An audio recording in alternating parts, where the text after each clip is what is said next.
The Tragedy of Cinema podcast is intended as a family-friendly program that by extension strives to be inclusive to all people regardless of their ethnicity, gender, creed, or any other identifying factors in this incredibly diverse world of ours. With that said, some of the films we discuss may contain serious subject matters or have content considered morally objectionable by today's standards. We do not intend to condone or dismiss these aspects of these films, but our primary focus will be on what we believe the film succeeds at, some fun facts, and our personal enjoyment factors of each film. With that said, we hope you enjoy the show.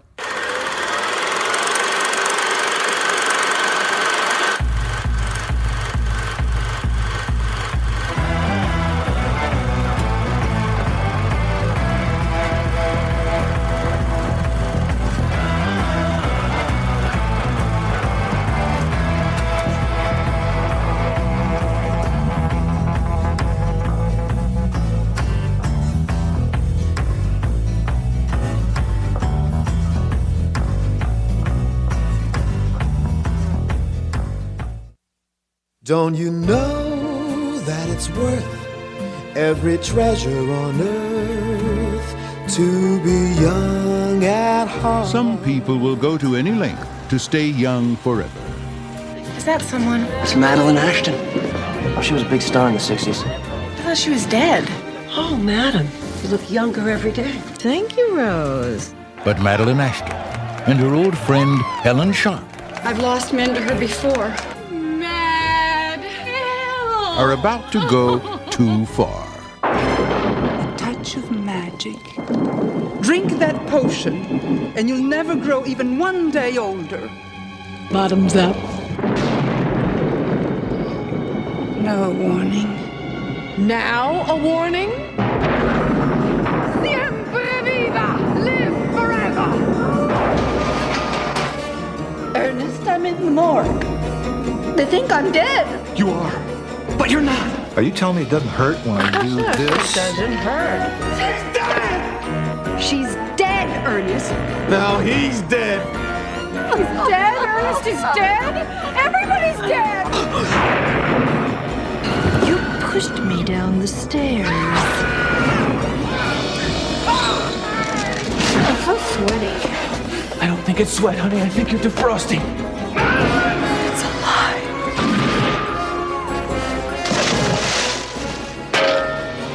Universal Pictures presents Meryl Streep, Bruce Willis, It's a miracle! and Goldie Hawn. Look at me. I'm soaking wet. Death becomes her. I just have to make a telephone call.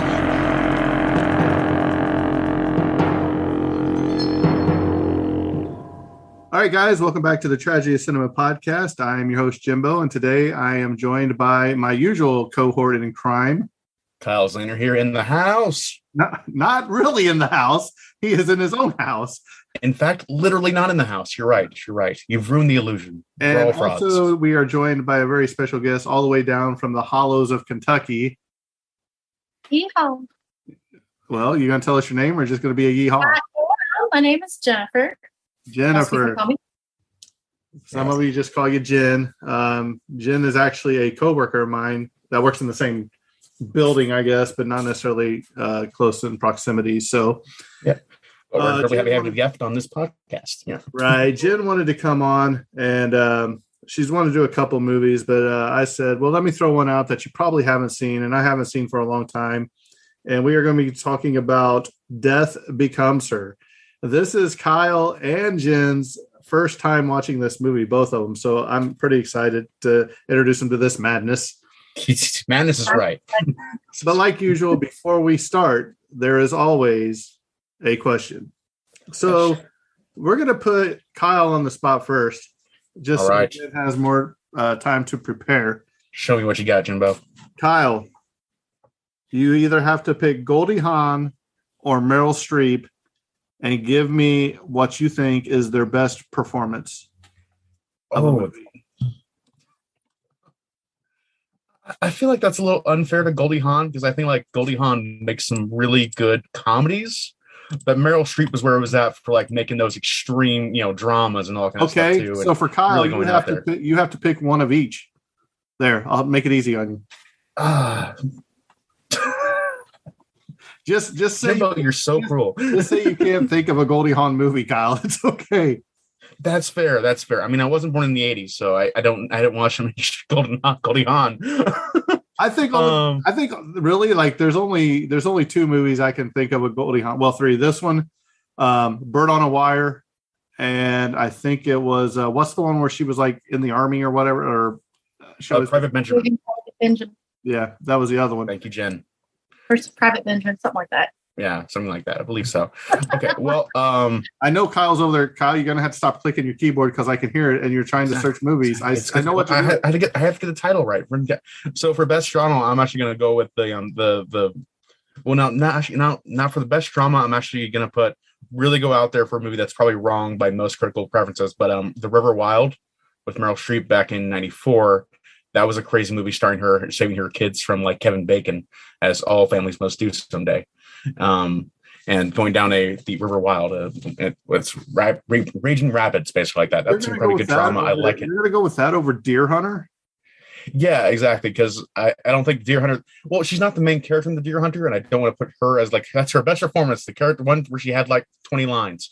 Yeah, it feels ungenuine. And then for the movies that have like critical performance, like I never watched The Iron Lady, nor do I ever care to, so I'm not gonna put that in there. And then for best comedy, I'm gonna put It's Complicated, because it stars a co-star which we now can no longer name, and it's a really good comedy of Meryl Streep and an affair with an older man that she used to be married to. So I enjoy that comedy a great deal. Well, who's the one that you can no longer name? One Mr. Baldwin, Alec Baldwin. Whoa. Yeah. You shall not be named. You should not be named. All right, Jen. 69 months, I guess. It's on to you, Jen. Give me your Goldie Hawn movie and your Meryl Streep movie. I am terrible with Meryl Streep movies, so I'm not even.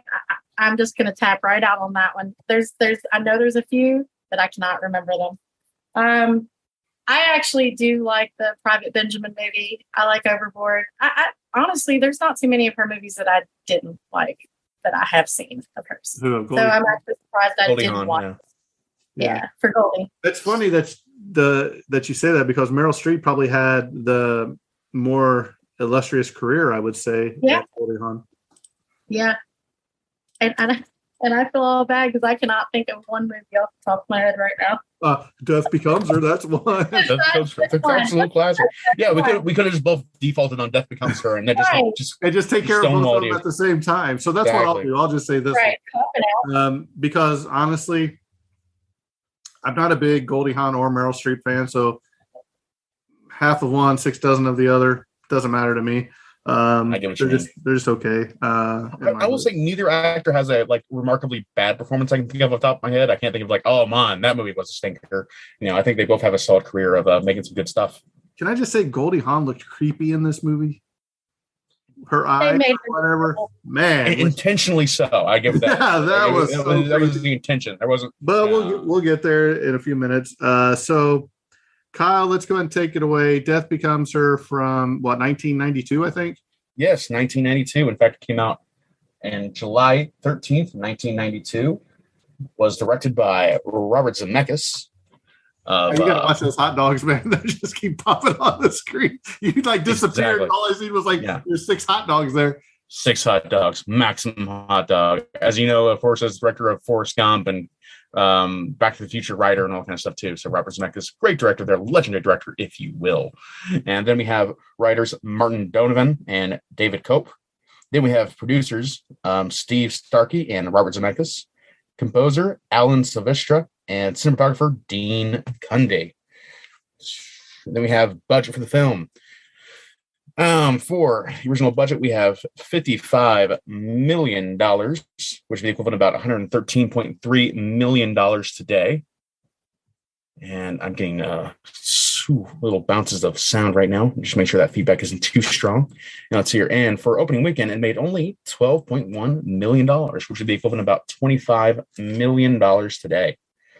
Then for gross in U.S. and Canada, we have $58 million, so just made over its budget right there.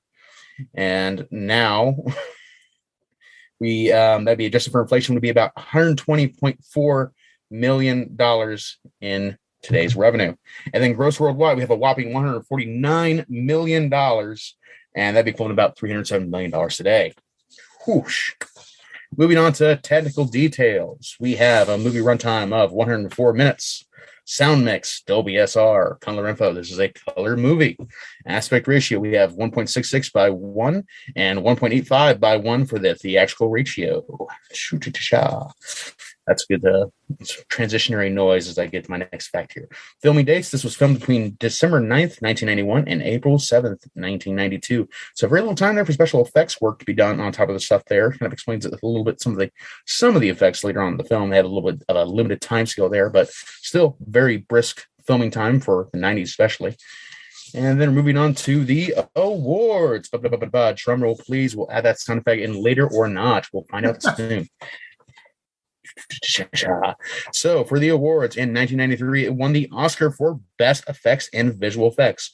I'm going to view that on more of the practical level effects, gone extremely well. So that was excellent on that side. And next we have the Academy of Science Fiction, Fantasy, and Horror Films. It won once again Best Special Effects. And then in 1993, it was nominated for Funniest Actress in Motion Picture, Funniest Actress in Motion Picture for both Goldie Hawn and Meryl Streep, and also Bruce Willis. And in 93, it also won the BAFTA for Best Special Effects. And also in the Awards Circuit Community Awards of 1992, it won, once again, Best Visual Effects. So that was pretty excellent on them for there. Then we're going to move on to the cast. Excellent cast here, folks. A surprising all-star cast of characters here, so I'm going to go deep on them and see how it goes. We, of course, have the legendary Meryl Streep playing Madeline Ashton Menville. Meryl Streep can, of course, best be recognized from movies such as The Deer Hunter in 1978, The River Wild in 1994, my favorite Meryl Streep movie, as we mentioned earlier, It's Complicated in 2009, my favorite comedy, as mentioned earlier, and The Iron Lady in 2011, a film which I have not nor probably ever will watch. Next up, we have Bruce Willis playing Dr. Ernest Neville. Bruce Willis, of course, best known for films such as Die Hard in 88, Pulp Fiction, also in 88, and The Sixth Sense in 1999, The Whole Nine Yards in 2000, and Armageddon in 1998. 1998, not 88, sorry. A little 10-year difference there, no biggie. Goldie Hawn plays Helen Sharp. She can best be recognized in films such as Private Benjamin in 1980, Overboard in 1987, The Fight Wives Club in 1996, Wildcats in 86, House Sitter in 92. Then after that, we have Isabella Rossellini playing Lizzie von Roman.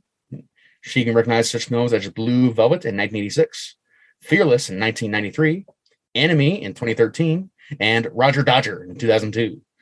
Then we have Ian O'Gilva playing Chagall.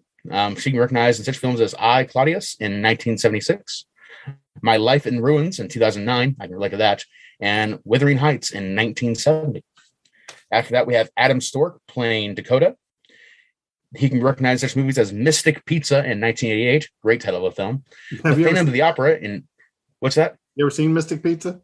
I've never seen Mystic Pizza. Have you? Have Julia Roberts is in it, if I remember right. That's I out of the backlog of my personal list, maybe on the podcast list someday too. Mystic Pizza is something that should not be forgotten. That's for sure. As just learning its existence now, I tell you, it should never be forgotten. So, The Phantom of the Opera in 1990, and also Highway to Hell in 1991. AC/DC song, but no, the movie, yes. Then we have Nancy Fish playing Rose. She has been seen in such films such as The Mask in 1994. That's the good mask, not the new mask or the old mask. So that's a Jim Carrey mask, the best mask. Then we have Howard the Duck in 1986. Not going to say anything on that. Sudden Impact in 1983. Then we have William Frankfurter playing Mr. Franklin. Frankfurter? Did you say William Frankfurter? I did say Frankfurter. It's Frank Father playing Mr. Franklin. You see, I get this right the first time every time. We have, he was in such films such as Mouse Hunt in 1997, critically underrated film, honestly. Harry and the Hendersons in 1987. That's a great one, too. And then we have The Rocketeer in 1991. Then we have Michelle Johnson playing Anna. She was in such films such as Blame It on Rio in 1984, Far and Away in 1992, Waxwork in 1988. Then we have Mary Ellen Trainor playing Vivian Adams.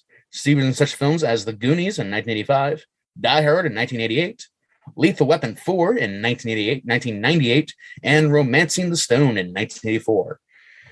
Going on to a quick little side note here, we have Sidney Pollack playing the Dr. Scene, diagnosing Meryl Streep as dead. How funny was that scene? Fantastic scene, and I did not expect to see that man's face in that scene. It really kind of shocked me, like, whoa, that's the guy. He did the things. He was the director of Tootsie in 1982, and also he was in Eyes Wide Shut in 1999, and was the director of another classic Meryl Streep film, Out of Africa, in 1985. So that was a pretty excellent little cast right there. And then we have, let's see here, we also had a bunch of actors playing legendary actors or celebrities of their respective era. So these actors were Ron Stein playing Elvis Presley, Bonnie Cahoon playing Greta Garbo, Stephanie Anderson playing Marilyn Monroe, Bob Swain playing Andy Warhol, Eric Clark playing James Dean, a character we've been focusing on for a few weeks now, Dave Brock playing Jim Morrison, and that is the actors playing popular celebrities of that era. And that finishes up the cast of Death Becomes Her. Jimbo or Jen, take it from me for a few minutes. Kyle said, please, I need a break. Mm-hmm. So, Jen, now that Kyle has lost his breath and he needs a break, why don't you go ahead and water. People that maybe have never seen this movie, give us a quick synopsis of this movie off the top of your head. I told you about putting me on the spot, but here we go. So,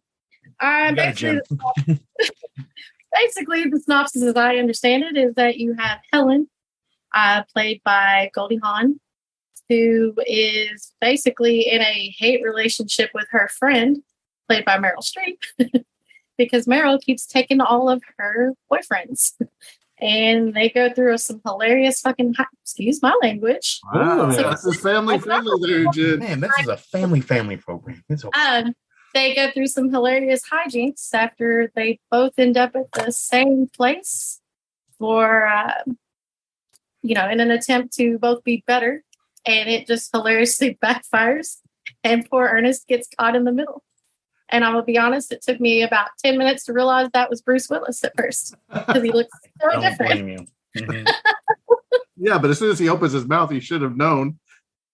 You know what? I'm going to turn in my movie card because I don't know. I guess I just haven't been watching a lot of movies here as of late. And I really did. Like, even with Goldie, it took me a minute to be like, oh my God, that's Goldie Hawn. And she looks terrible. Like, they did a perfect job on her. Yeah. Kyle, that picture of you. I just see Mr. Rogers' shoe by the side of your face getting ready to hit you with it. He knows better than let me talk. He knows better. I felt like that was made for me. I'm sorry. Well, I'm just saying, like, I think they're Meryl Streep's like I guess she was a big celebrity, maybe Broadway star, movie star, or whatever. Yeah. And her time is like a Broadway actress. She's gotten older, and now she's kind of being left in the dust because at the beginning of the movie, she's on Broadway or whatever with Songbird or whatever, and people are getting up and walking out. They're like, "Hey, I'm glad you wanted to leave. She's terrible." The only one in the whole theater that liked it was Bruce Willis's character. He stayed up, starts coming, "Yeah, that was beautiful. It was great." Yeah, he found her captivating, as it were. Right. So I think he was already infatuated with her from the beginning. Well, they kind of throw a hint to that while they're talking. He talks about being familiar with it before.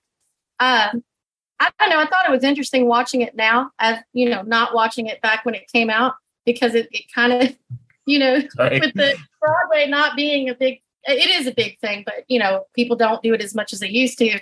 I was like, wow, that's definitely very accurate how people act about some of that stuff now. Right. And I don't know. I really enjoyed that part, especially. Him going nuts there. I mean, but really, how awesome would it have been to just seeing Will Smith go up to Chris Rock with a shovel and smack him with it instead? Like, I mean, that would have been funny too. Yeah. For the guy who's starring Die Hard, to see him get like his bodily brutally tortured would be hilarious to see in a comedy role. For all the stuff he took in Die Hard, walking on glass and getting beat up and all those kind of things too. This is the perfect movie for him to acknowledge, like, oh yeah, all this stuff would kill me immediately. Right? You should have learned, Bruce. You should have learned. Should have learned. I actually really enjoyed him in this movie. Like, it was, I guess I haven't seen him in a whole lot of comedies. I mean, I wouldn't consider Die Hard a comedy or anything like that. But no, and I wouldn't consider it a Christmas movie either, but that's neither here nor there. Manner of some discussion. That's been an ongoing thing with this podcast since we started this thing. So let's go ahead and start throwing out some facts, some fun stuff. Fun factoids, if you will. 10 pages of notes here. We'll get through it pretty quickly. And you guys can interject anytime you want. Just remember to give me a heads up or something so I'll know. All right. So, we talk about accidents and the shovel. Meryl Streep accidentally scarred Goldie Hawn's cheek with a shovel during this fight scene. Gosh. Yeah. Oh, it had to be painful. Mm-hmm. Way to take the shot there, Goldie. Bravo to her. Bravo. Well done. Well done. I'm so proud of you, Goldie Hawn. She needs my approval. I interject a mean comment right there, but I held it and I won't say what I was going to say. So I'm proud of you. That's the only one I'm going to say. Yeah. All right. A pneumatic bra was built to create the effect where Meryl Streep's breasts became higher and firmer after drinking the potion, but the effect didn't look realistic enough. In order to get the shot, Streep's dresser stood behind her out of sight of the camera and pushed her breast into position. That scene was hilarious, where it's just like, it's like a superpower. I know. I stand in the mirror like that all the time, and I go shoot. I was quite jealous. I was like, man, I need that in my life. Like, just looking around. Everyone needs a free push-up every now and again, The only push-up is an orange push-up from the dairy section. So at one point, was it Leslie? Well, how they say her name, Kyle? Do you remember? I think it was Leslie. Is it Leslie? I'm going to say Leslie, and I'm going to stick with it. Yeah, sure. I'm definitive right now. She asks Madeline how old she thinks she is. Madeline answers 38, and Leslie gives her a dirty look. Isabella Rossellini was 39 years old at the time of this film. So, this was the first film that used photorealistic human skin software. Oh, okay. Interesting stuff there. Because we will talk about it here in a little bit, but they actually made an animatronic head of Meryl Streep for some of those scenes. Yeah, I believe actually it was for the process for the visual effects. They were using a computer program called Vista Vision, which I imagine that could be like Windows Vista Vision 3D effects, possibly, or something like that. A lot of the effects that happened in this movie were the first time happening, and they actually used them on Jurassic Park in the next film. So this is at the beginning of the special effects era. That explains when you have two dinosaurs in the industry that need to have practical effect. I mean, it's need special effects to look alive. Meryl Streep and Goldie Hawn. Two old dinosaurs that you thought were extinct fighting. So that was the mean joke you were thinking of earlier, but then I made it. No. I mean, I can't say it. Okay. It's really mean. Okay. Probably better err on the side. Yeah, better err on the side of caution. Caution, yeah. And Goldie Hawn's face. In the opening scene, Meryl Streep's character is starring in a musical version of Songbird of Youth. Well, it's a version of Sweet Bird of Youth played by Tennessee Williams about an aging actress who pines for her lost youth. So I thought that was a pretty cool little throw in that they threw appropriate in. Yeah, and Robert Zemeckis is usually famous for throwing stuff in there from other movies too and paying homage to a lot of them. The scene where the resurrected Madeline confronts Ernest, Meryl Streep had to wear a blue screen hood over her head while walking backwards. Oh wow, it had to be very difficult, I'm sure. Yeah. Also, during the description of the plot to kill Madeline, there was a quick shot of the folder being stamped "case closed" at a desk. Also on the desk was a brain and a glass jar labeled "abnormal." It was a direct tribute to the original Frankenstein, or as we just covered last week or a week ago, Young Frankenstein. The Gene Wilder classic. Right, one of my favorites. I love the little touch with the fried hand. Really? Yeah. I didn't even notice that part. On which one? The brain on the desk. I didn't even notice it. Yeah, and there's little stuff that they have to go back and see it.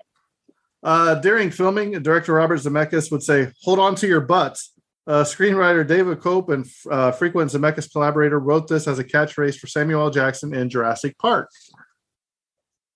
Hold on. For the Jurassic. For Samuel L. Jackson brings that line in exactly verbatim. As soon as he resets the computers, I think. Right. Hold on to your butts, and then a cigarette drops out of his mouth, and he's really cool. And it's actually probably the most subtle Samuel L. Jackson role ever. Well, Snakes on the Plane was pretty good too, but who am I? The film was originally seminal classic, Snakes on the Plane. The film was originally going to be a sequel to Tales from the Crypt in 1972. The latter film was a favorite Halloween classic for director Robert Zemeckis when he was just a young man. Catherine Bell was Isabella Rossellini's nude body double. There is some nudity in this movie, so just bear in mind if you're going to watch it with your kids. Kevin Kline was actually Ernest, but Bruce Willis replayed him when he had to drop out. The film underwent some major re-editing after negative feedback after test screenings. The entire ending was changed. Tracy Ullman was actually in this movie too. But but her role completely disappeared, even though she still remains in the trailer. So you can see her in the trailer. Oh, I have to play we'll show the trailer on Facebook for sure, or something like that too, or on that TikTok channel. That you still haven't even got around to, I'm sure. It's right around the corner, Jimbo. You don't need to remind me every 3 months, as I've said. Every 3 months? How about every 7 days? Among the guests at the party, as Kyle stated, is Andy Warhol, Marilyn Monroe, Greta Garbo, Elvis Presley, Jim Morrison, James Dean, and Kyle Zahner. Animatronic puppets of Meryl Streep's head were created and used to shoot the scene where a resurrected Madeline confronts Ernest. The effect didn't look right in the shot. Ultimately, CGI was used. So I think a lot of this movie, they actually did have animatronics and different wax heads and all that, but they just didn't look right on screen when they were filming them. So they just said, we'll just get rid of the animatronics. We'll just CGI it. I was probably most impressed with the scene of Meryl Streep getting up after she flew down the stairs, basically like that, and then her body got resurrecting almost on the spot. Was incredibly impressive. I think I was more impressed with Goldie Hawn getting out of the pool and standing up and turning sideways, and the water's leaking out of both sides. And then she stands there, and you can see Meryl Streep and Bruce Willis through her. And if you watch her walk towards them, and I think it's Meryl Streep goes behind her, and she actually bends her head down, and you see her face through her. And that's just really great attention to detail and CGI right there. I agree. I think that's probably the proof of concept shot of that whole movie, even of having that one scene kind of play out. And it's incredibly impressive for the time, but also I wouldn't be surprised if that was a relatively simple effect of having a post shot of her basically with a green stomach and then filling it in later with the video of Meryl Streep setting her head down in there and all kind of stuff. Well, I mean, but if you look, it even shows the background of the walls of the house and everything. That was but even then, motion tracking and things like that too. And they showed I liked when she sat down on the couch and they showed the handle going through and made it look pretty realistic. Really impressive. Really impressed. I agree. All right, I'm about ready to put you two on the spot. So look at me. I don't want you looking at your phones for this. Okay. No phones. Hands up. This is the second Robert Zemeckis film to win the Oscar for Best Visual Effects. The other Zemeckis films that won this award, there's two of them. Which two is it? Two of them. And it's not Back to the Future. Jimbo, how dare you? Test taker, what are you doing here? Okay. So as an expert of all of Robert Zemeckis' career, and I didn't just look up his name again because I knew it sounded vaguely familiar. I'm going to say it was Tootsie both times. It was Tootsie and then Tootsie 2. Tootsie Rides Again? Tootsie. No. Yeah, Tootsie Rises Again. Tootsie Strikes Back. The return of the Tootsie. Yeah. I'm blanking out. The last Tootsie. All right, the first one was from 1988, the great Who Framed Roger Rabbit. Oh, that's a classic. Yes, and I agree. The second one, which you guys are going to be really upset about, in 1994, Forrest Gump. I'm not upset about that at all. I think that's probably perfect. It's probably just for that feather shot they did at the beginning of the film, right? That's all I'm going to say about that. Okay, let's move on. Robert Zemeckis is a box of chocolates, as we all know. You never know what kind of movie you're going to get. Is that is true in the past 20 years, especially. I think after Forrest Gump, he's like, I want to do really weird CG movies, like the Polar Express. And it's like, really, Robert? Hey. You could do anything else. Don't be bashing Polar Express, man. You're gonna have people come after you. The book was good. Like, I'm just saying, I've been peas and carrots with people my whole fucking life since that movie came out. Language. Ah, sorry. I'm one of those air horns. I was like, put it over here. You get a swear jar in your home. You know, from work, it's worse. I'm working on it. I'm sorry, y'all. You got a sailor in the group today. It's good. We're not covering Popeye.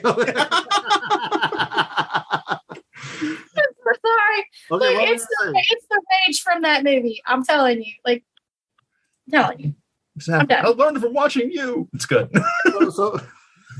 So what were you saying, Jen? About that movie? I was saying, like, you know, I've been listening to people make jokes about Forrest Gump because my name is Jenny for my whole time. Oh, wow. You should have told me that, because now every time at work I see him, Jenny. Yeah, that's gonna be great. Thanks for letting me know. I never put that together. It's a classic. Great. I quit going by Jenny because of that movie. Well, it's making a comeback. Well, trust me, South Park affected my life too. So you understand. In the scene where Helen sits down onto a shovel handle, she didn't sit in the way she was expected to. So the VFX people at Industrial Light and Magic had to morph the image to make it look like the shovel handle was going through her chest, which is what you were talking about there, Jennifer. Did a good job. Yeah. Yeah, they did.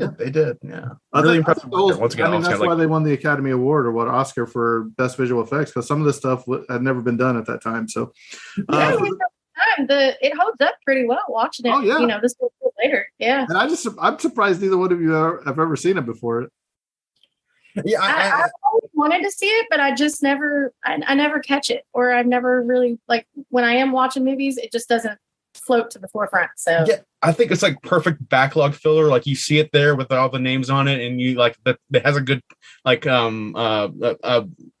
image for like the first, like, you know, the cover art. And I'm like, this movie looks like it'd be a fun time sometime, but I have 20 other movies to watch that everyone tells me is good all the time. Yeah. So I'm going to watch every other movie except Death Becomes Her. And so have this is where we have a podcast to force ourselves to watch these movies that everyone else puts in their backlog for 20 years. I have a backlog of movies like that everyone has, like Avatar, for example. Everyone says that movie is great. I don't know. I've not watched it. I haven't finished the Lord of the Rings trilogy. Like, if you like Pocahontas, you'll probably like Avatar. That's I'd say that. Time out. Did you just hear what she tried to sneak in there, Kyle? What did she try to say in there? Tried to sneak it in there when you started. She said she still either hasn't finished the Lord of the Rings trilogy or she hasn't watched it. That's the appropriate thing to do. No one should watch Star Wars or Lord of the Rings anymore. I think that's a whole thing. Just stop watching films that have way too many fan bases that are way too powerful. I don't care for them anymore. You know, you never watched Star Wars, and then they try and lynch that person, all the kind of stuff. They got the pitchforks. No, but I'm just saying, it's like no, never watch. At least watch the Lord of the Rings trilogy. Is all I'm saying. At least once. You would agree, Kyle. I mean, it's about movies, but I also think like they've already hit that cultural zeitgeist where like you're either going to watch it or you won't, and that's all up to you at this point. I could not care less at this point. If you watch, Lord of the Rings, like, it's already had its effect in the world. It's about hobbits, like your family heritage. So I don't think I think she should watch it. Not a hobbit. I just like hot dogs, Jimbo. It's okay. What about second hot dogs? True. Second breakfast, second hot dogs. My way. Well, I was surprised it went to college. Yay, Kyle! You know what the best part about this is? She's laughing at that joke and she doesn't even get it that it's from Lord of the Rings. That's the best part about this whole joke. I'm sure everyone heard the second breakfast joke. Let's move on. We've derailed. For the majority of the movie, Madeline wears white or black and Helen wears red.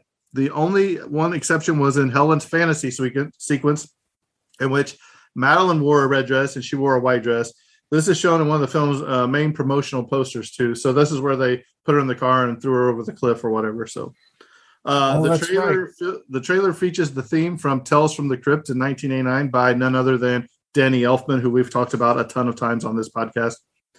The shots in the psychiatric clinic where Helen is brought look exactly like those in One Flew Over the Cuckoo's Nest from 1975, which is another great film that we've covered on this podcast. Agreed. 1970. Wait, which one again? Say it again. One Flew Over the Cuckoo's Nest. One Flew Over the Cuckoo's Nest. Yes. Wow, that was like almost a year and a half ago. I think we covered that. No, even longer. Yeah, excellent. Are you even part of the podcast thing, Kyle? No, never. I admit no association with this committee, and I plead the fifth on all situations. If you look closely, the figure of a nude woman and a nude man can be briefly glimpsed inside the vial of potion Madeline purchases, suggesting ominous things about its ingredients. And if you look carefully during the close-up of Madeline's check that she's handing over, and then the vial when she's changing hands and when they're drinking it, you can see them in there. It's just like, looks like a genie in a bottle, kind of. And the scene, do what? I missed that for sure. I didn't see that part. Yeah, you just see that pink sparkle. It's hard to see. I had to slow it down and zoom in. I like the pink, swirly thing.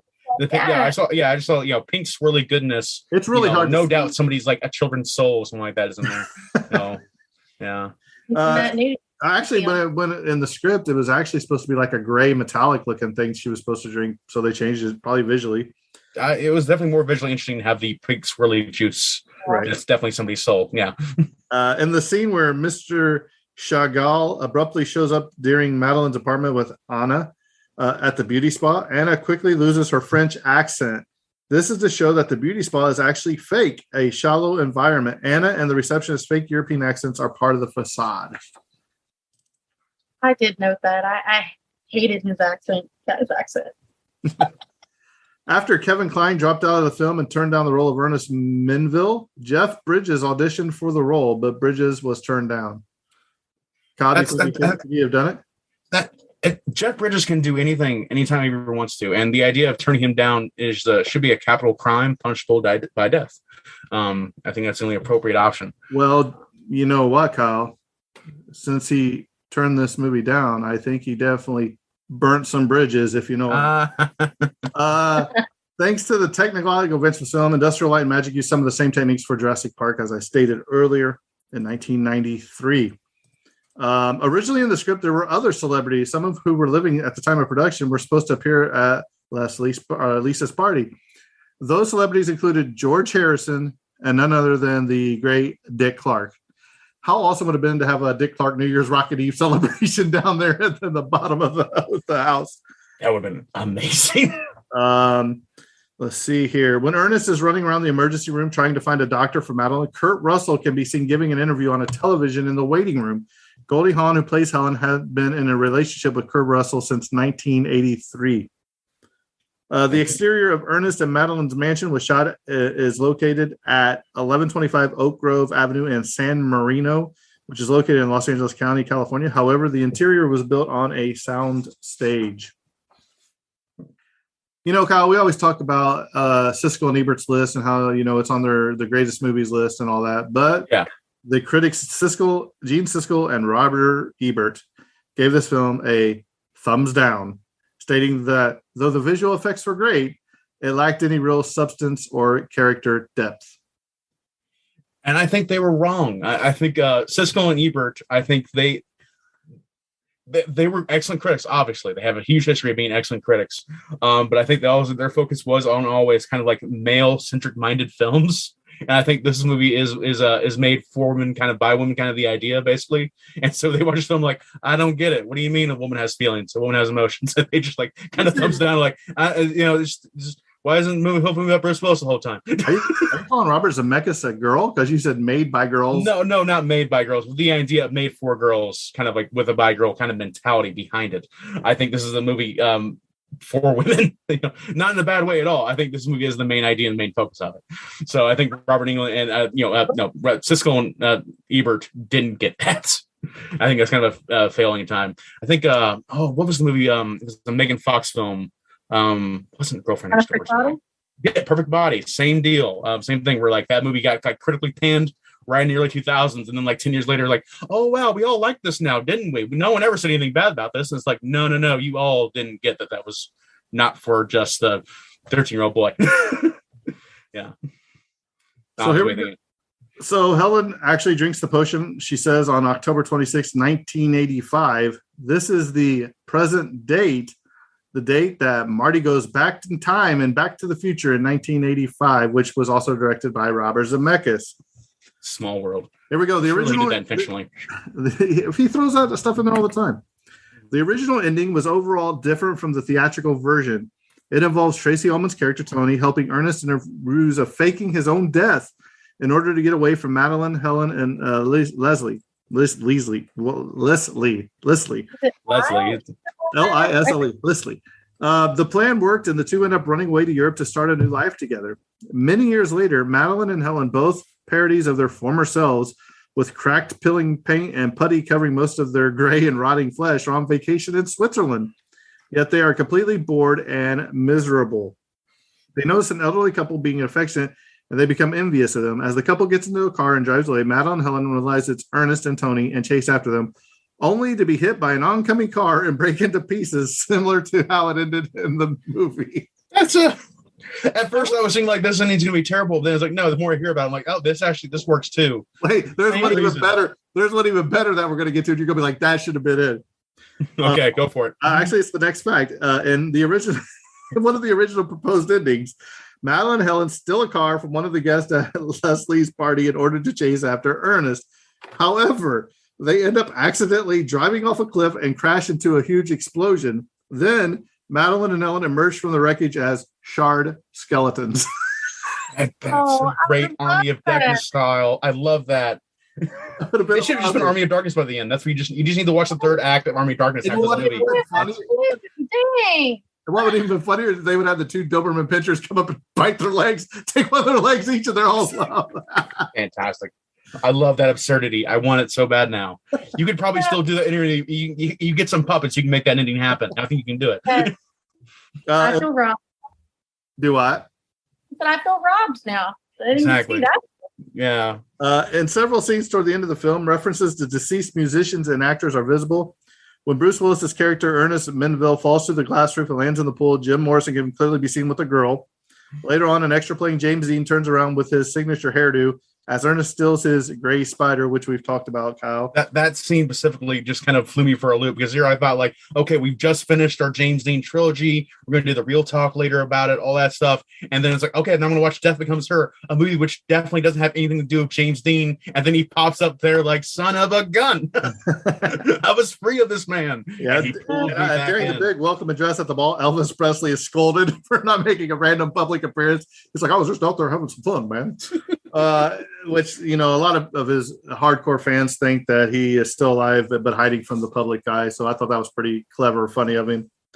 Yeah. At Helen Sharp's book signing event, upon closer inspection, there's the brooch is pinned on one of the straps on Helen's dress. So she's obviously been taking the potion longer than you thought. Yeah. I think if you made this movie today, you'd have like Paul Rudd and Keanu Reeves there too, as like the aged actors who haven't aged a day in 30 years. Oh, you probably have to have Paul Walker in there.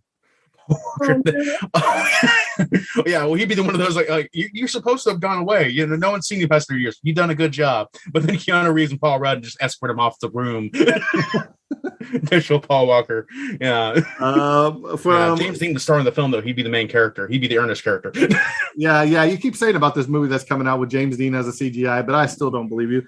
So from when she first took the potion in 1985 to when she gets killed in 1992, which I don't even know if Kyle was born yet. No, I was not. Surprise. Were you born? Oh, I was way born by that point. So was I. I wasn't even a wee. I was like in 8th grade or something. 8th or 9th grade. Yeah. Oh my God. I was at least in elementary school at that point. Helen enjoyed her eternal youth and beauty for 7 years, whereas Madeline enjoyed her eternal youth and beauty for only one night before she gets killed shortly thereafter, falling down the stairs. How great is the scene where she wakes up in the morgue and he goes in there and he was in a bag. It's just like, it was dark. I passed out and then it was dark. Now, I'll get to it in a second. After he finishes examining, the doctor finishes examining the Madeline, which is a pretty funny scene in the movie because she's dead. He can't get the heartbeat. She's got neck bone sticking out and all that. Like smacking the stethoscope. Yeah. And he's like, hello. You see him sit down and he takes the tablet out of his pocket and puts it under his tongue, which is, as we know, a nitroglycerin tablet. And indicates that the doctor has heart issues already. So he's probably already suffered a heart attack at least once. So in the next scene, when Ernest is out there looking for him, he looks over there. There's the doctor being operated or, dead basically. Yeah. In the for a brief second too, I thought the whole movie was going to take a huge twister at the last second, like no one was dying. As soon as he got into the emergency room, he saw the guy with skin, knees, and injured. I thought he'd be looking around, seeing like other people with like arrows in their heads, stuff like that, or a tomahawks on their skull, and it's like, oh, no one's dying for some reason, and that would have been the crazy plot twist of the movie. But then it went to the doctor who was immediately dying of the nitroglycerin pills, and I laughed. What would have been even really crazier is if he would have said, "I see dead people." Sixth Sense even out yet? No, it wasn't that. But I mean, it would have been a cool throwback. You could have. Robert Zemeckis predicted the future. Exactly. Robert Zemeckis. He's already been to the future. He's done it once. Right. So, let me ask you a question. Okay, I'm ready for your questions. I think I have the answer, so I'm not going to say it yet. But when you see him walking down the hallway to the morgue, and you see those three nuns come floating by, all right? Mm-hmm. Why do you think they were there? The three nuns? You remember the three nuns that come floating out there crying, and they go past him, coming out of the morgue? I guess they must have heard the noise of her screaming and complaining, something like that, and like ran out terrified. But I'm not sure for certain. Well, what is the reason, Jimbo? Or you can pass it off to Jen, see what Jen thinks. I thought they were probably giving last rites. That's what I assumed was going on when I saw them float by. But then they did that like little creepy sort of music, and I was like, "Ooh, what are we doing here?" Oh, were they the undead ladies too? Possibly checking in on Meryl Streep. Actually, there's a couple things. One, somebody said that it's a way that they know that basically her soul is gone for the worse. You know what I mean? Blah blah blah. But actually, it's very Meryl Streep's soul is three nuns. Simpler. That's math. That's how it works. There was a deleted scene, and where there was a priest in the morgue, and they went down there to confirm that it was indeed the priest. And that's when they were walking out. So they just left that in the movie. So I wish it was something really cool, but no, it's just that it was cutscene. They just left that part in there. Liked it though. I mean, it added a little touch of creepy to him going down there, And the way they were floating, they weren't walking. They were just like floating. And I was like, okay. Mm-hmm. So Kyle, that makes sense now. I understand now. Okay, thank you for explaining. I will let Jen go first on this one. Jen. Gosh. What? Give us your thoughts on this movie, and do you think people should have watched it? Oh, I think everyone should watch it. I think it's a good movie. I mean, thoughts as in like overall of the movie.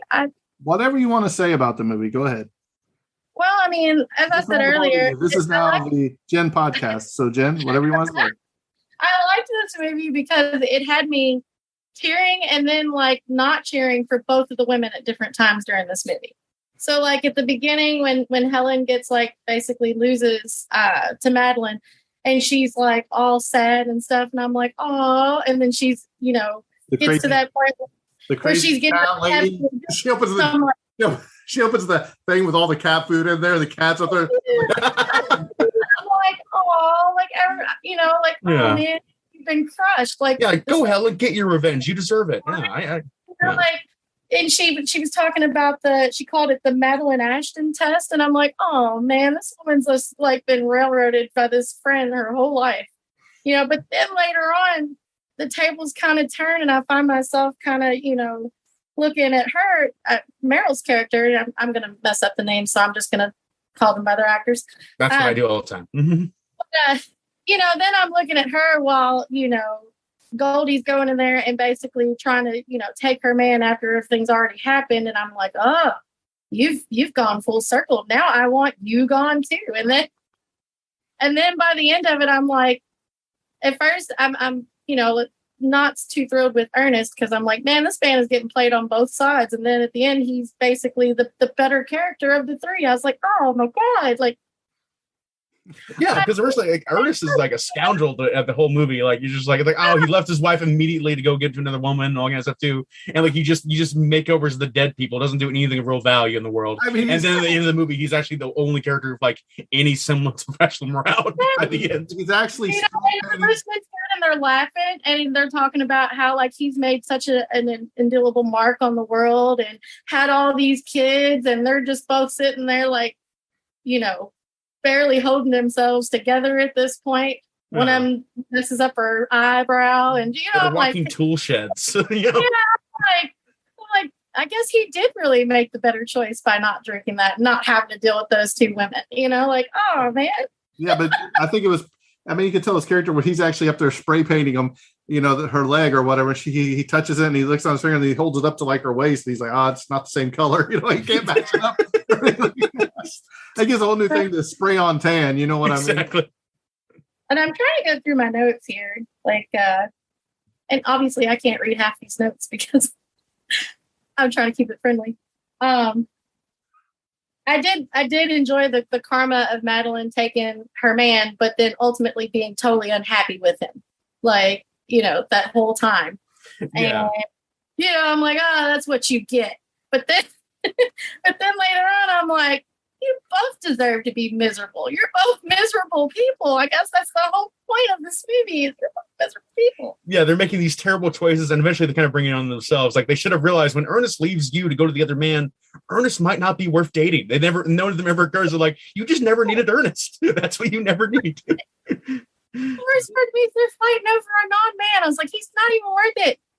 You're making yourself fat and going and signing deals with the devil, and you're over here trying to hang on to your youth and fighting for a man you don't even want the entire time. I love how like non-charming like Bruce Willis is in this whole film too. Like they did the makeup on him too, make him just a little bit kind of grungy looking and not in a good way. Just like he looks like living dandruff almost on his face. But did you catch when Meryl Streep, after she takes the potion and she comes back and they're having an argument and she tells Ernest that, basically he's impotent. You know what I mean?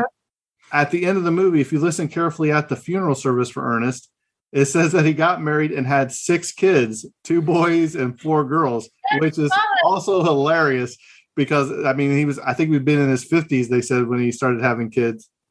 Yeah.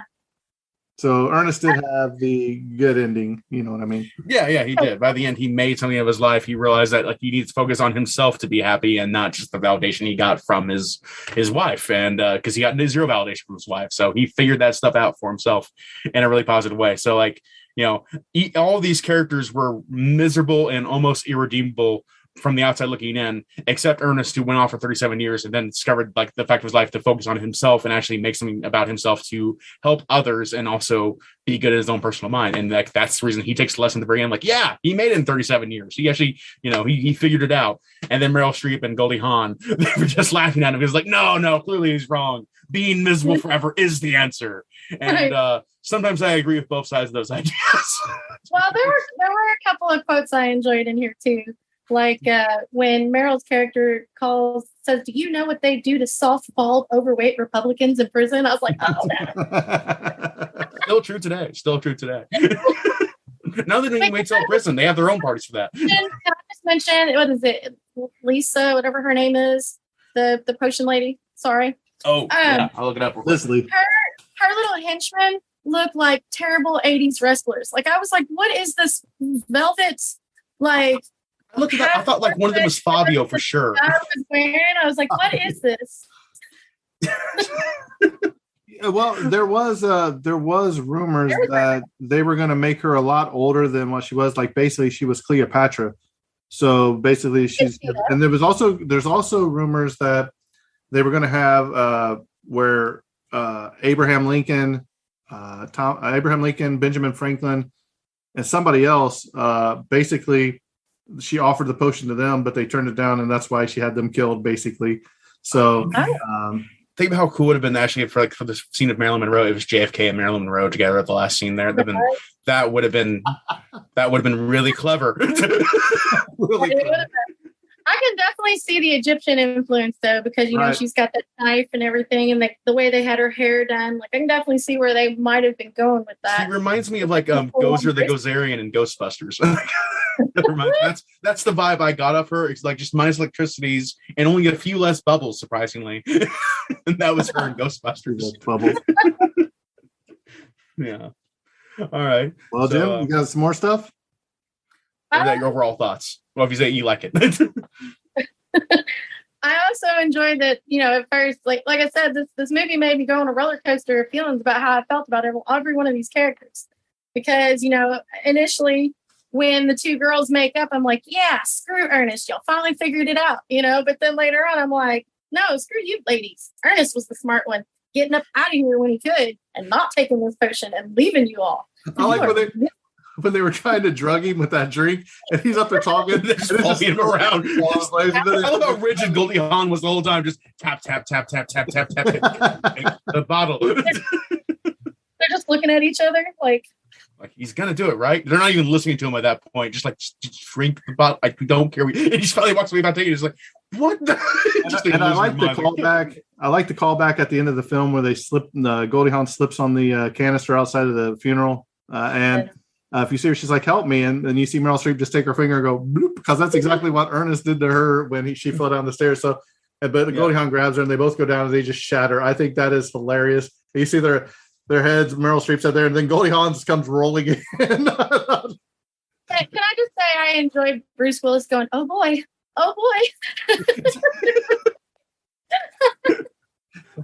First time I was like, this is a miracle. The Lord saved you, Meryl Streep. Here just simply says Choka. I'll let you all fill that in. Yeah. A hot dog. Hot dog. Oh, we've all been there. I get all upset after she's like totally berating him. I'm like, yes, get her. And then I'm like, oh, she went down a lot of steps. That's bad. And that, like the third fall, man, she just breaks her neck on the stairs, like, and you're like, oh, that's not going to be good. Yeah, yeah. It's just like good. Ooh, and it just kept going. It just kept going. First, she's in there when she first gets up and she goes into the room and she's looking down. She's like, I can't say it. My butt. It's back. It's finally back. And I was like, yeah, it's back. Like, there it is. I found it. I can see this. She looks down. She didn't go, it's still lifted. Yeah, so many good, like just small little throwaway jokes for the adult audience. Really good too. Yeah. I would say again, like I think like this film like pushed the boundaries of like PG-13 of the time. Like you can't go any further than that just being R-rated. Yeah. Speaking of that, when Goldie is trying to hook up with Ernest and she's like, sex. And she I was like, who wrote this dialogue? Like, I'm not hilarious, but I'm like, she's just whispering it and trying to be all seductive. And I'm like, it's like a 9-year-old at a playground, like just saying the word as a taboo. It's so good. It's so good.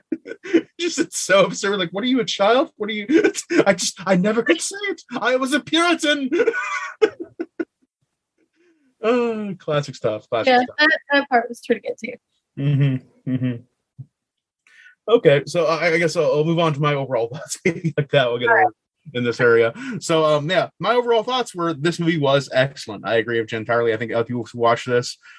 This is definitely a strong PG-13 movie, so keep that in mind. This is a movie that I don't think kids would really enjoy or definitely understand at the very least, but it is a good film for adults and probably younger adults in the teenager area. They'll probably get a good kick out of it, and there's a lot of good fun. I would say slapstick adjacent kind of humor and like fun body horror and body horror comedy in a way that I really appreciate in a good fun way. So this was an excellent film. All the jokes were good. The James Dean reference caught me off guard and I really enjoyed that, and really recommend anyone seeing it. This is kind of one of those movies where you can really I think like it deserves a little category in like 1,000 movies you see before you die, just because you need to know how far you can just kind of go out there and be insane.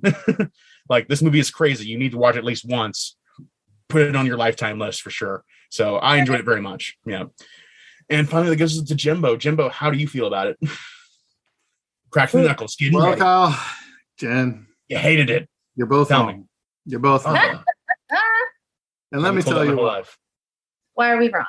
Was there great visual effects, special effects? Absolutely. Was there good acting performances? Absolutely.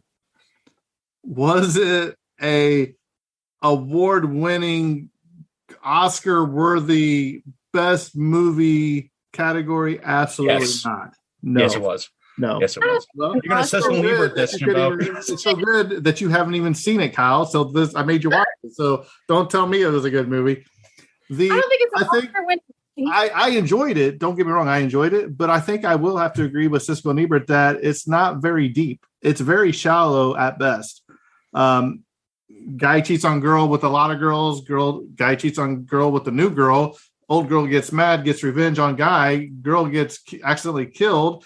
Guy falls in love with that girl still and has to make plans, and then ends up getting the happy ending that he deserved. Yes, I see your hand raised. I'm not done though. You let me keep going. He's got to keep digging this hole for himself. Once I turn it back over to her, it's. I'm going to yell at you too. Right. It's not an. I don't think it's an award-winning performance by anybody on there. Even though they went on to do great, or even movies before this, like Deer Hunter and stuff like that, dramas. Bruce Willis' Sixth Sense, Fifth Element, stuff like that. Goldie Hawn, I couldn't even tell you a movie she was in besides Bird on a Wire, I think. And that, I don't think she's very good actress. I'll say it. I don't like her. Damn. I think she's creepy. I think she's creepy looking anyway. That was and a this fish just on the made her movie. look really creepy. Them eyes in the water, and she comes out, and she just looks like, oh, she already looks like death. Do what? I loved that scene. Oh, I know. I liked it, but she looks creepy. I'm going to join a Goldie Hawn fan club out of spite of this. Like I said, I enjoyed the movie. I think it's a funny comedy, but is it one of the greats of all time? No, I can't say that. And I think that's where Siskel and Ebert were trying to take it. Like, if you put this up there as some of the greatest comedies of all time, Kyle, and we've talked about a lot of them. I mean, we're getting ready to cover Animal House here in a couple weeks. And that was the first National Lampoon's movie that started it all back in the late 70s, I believe, early 80s. Mm-hmm. If you come up with give me some other great comedies of all time, Kyle. Christmas Vacation. There's Christmas Vacation. Even that is way heads above this movie. A Christmas Story, heads above this. Not Dr. Phil, Kyle. Dr. Phil is a comedic mastermind in his own way, but you can enjoy this movie for what it is, which I did, but I think it's exactly where it needs to be. I don't think it deserves to be one of the greatest movies of all time. You know what I mean? I don't think it deserves to be in the top 100, which I'm sure it's not. I can appreciate what it brought through with special effects and all that. I just think it was a very shallow movie. It didn't really do a lot of character building for me. You went so fast because it was like 7 years later, then 14 years later, then 40 years later, or whatever it was. You didn't have time to develop the relationships and the hatred so much. I would have loved to see a little bit more of like a maybe collaboration of what had happened before in Helen's life with Bruce Willis to make her just absolutely hate him so much. I would say one thing I do need to interject on just a little bit. I feel like this film specifically is lampooning the Hollywood kind of like world and lampooning the shallowness of these actors who are obsessed with their self-image, specifically in Meryl Streep's character and Goldie Hawn as well. They're both all about their self-image and how they're seen and how they want to be viewed by others. And I think this movie is making fun of them. That is an incredibly shadow and sad and pathetic thing. And that's what kind of gets Goldie Hawn and Meryl Streep's character in the end. And that's why I appreciate this film. I think it's kind of like it's another field of comedy that's lesser explored in this film. And I think this film does an excellent job of covering it where no other film is even like playing in the same game, basically like that. I feel like it's doing its very own niche thing and doing it very well in a point where like this deserves its own little category of like, if you're looking for this film, this is the film to watch, of this kind of niche kind of shallowness to lampoon on. This film is the one film that does it and does it very, very well. So I think that's why I recognize it as like a necessary movie in my mind. Okay, let me ask you a question then. I'll ask you both. What movies, because we know this is not a tier movie. What movies would you put in the same categories as this movie? Same category as this movie. Off the top of my head, maybe a movie like Tropic Thunder. Ben Stiller and Robert Downey Jr. and things like that too, kind of lampooning Hollywood actors and like how obsessed they get with their roles and how they want to be recognized in Hollywood films. I think Jen has one. I was going to say, have you ever seen a movie called Transylvania Twist? No, Jen. Transylvania Twist. That sounds like a title for a movie that would be Jason Dead for sure. It's a comedy, just kind of like this. But I was going to say, for me, this movie, I mean, you're right. It's not like an award-winning movie. It's not what I would say is one of my top movies of all time. But I do think that this kind of movie sets a precedent for movies like Scary Movie. You know, you can see a lot of that kind of humor playing into it. Like I said, that movie Transylvania Twist that I was talking about, it's very similar. The storyline is forgettable, but it's also doing a lot of lampooning and calling back to different movies. Trying to think of another movie off the top of my head. I had two of them here, and I forgot to write the second one down. Of course. I think the closest movie that I could probably compare this to would be Clue. I think they're very similar in comparison, but I really love Clue a lot more for some reason. I think it's just the Tim Curry, Madeline Kahn, you know. Tim Curry, I don't think he's ever made a bad movie, ever. Well, I can't think of one off the top of my head. I'll give it that. I could say you guys will be like, what? Kyle would just get up and leave his hot dogs there. What do you think is his worst movie? I want to hear this. What do I think is Curry's worst movie? Say it. Go for it. Yeah, I do. I'll save my criticism after you say it. Personally, me, wrong. The Rocky Horror Picture Show. Oh my God, I'm trying. And Jen's walked off the set. That's fair. Jen, I don't blame you. I respect your opinion. I have to deal with him because I meet him every week. And Jen's walked off. The sequel to that movie, I would completely agree with you. With what? What'd you say? If we were talking about the sequel to that movie, I would. That was really bad. Not terrible. Yeah, well, I'm hard pressed to find one. I mean, I like pretty much everything he's done from like The Worst Witch onward. So, but then I like really cheesy movies. So, Transylvania Twist. Our Picture Show. I watch it all the time. You can find it. You should watch it. I think you would appreciate it.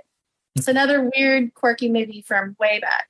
Twisted way back, like 1991. No, this is like oh gosh, hold on. You're gonna make me do some Googling now. Twisted Transylvania. I'll be clicking on your computer because I can hear that. You'll start be getting the funny memes coming to you. No, don't do it. Hold on. Let me mute. You all keep talking. I will mute. Okay. All right. We'll keep talking then. Yeah. Well, I was saying it's also kind of like it's adjacent in my mind to something like Tim Burton films as well, possibly like right. That's what I would say. Those kind of things too, like Sweeney Todd, specifically having like gleeful comedy and body horror, or even like a movie like Mars Attacks to a degree, something like that too, where it's obsessed with Mars Attacks is a perfect example. Yeah. I enjoyed Mars Attacks too. You know what I mean? But it's not Oscar worthy. You know what I mean? I can agree with that. I think I would think that Oscars fail to recognize these movies in the way that's appropriate. I think like you can make Oscars that would reflect the quality of these films and what they're trying to do, but I don't think Oscars are willing to admit that these movies are making fun of the Oscars. That's why we have the awards like the Golden Schmooze.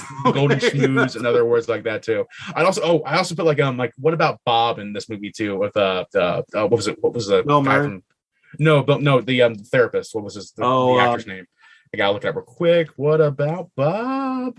Bill Murray, such a great movie. But I remember the therapist was all obsessed with his image too, and eventually that kind of like bites him in the butt. And it's all about Richard Dreyfuss's character, Dr. Leo Marvin. I would answer that the movie was from 1989. 1989, exactly. The distant past, as they say. Hey, I was 5.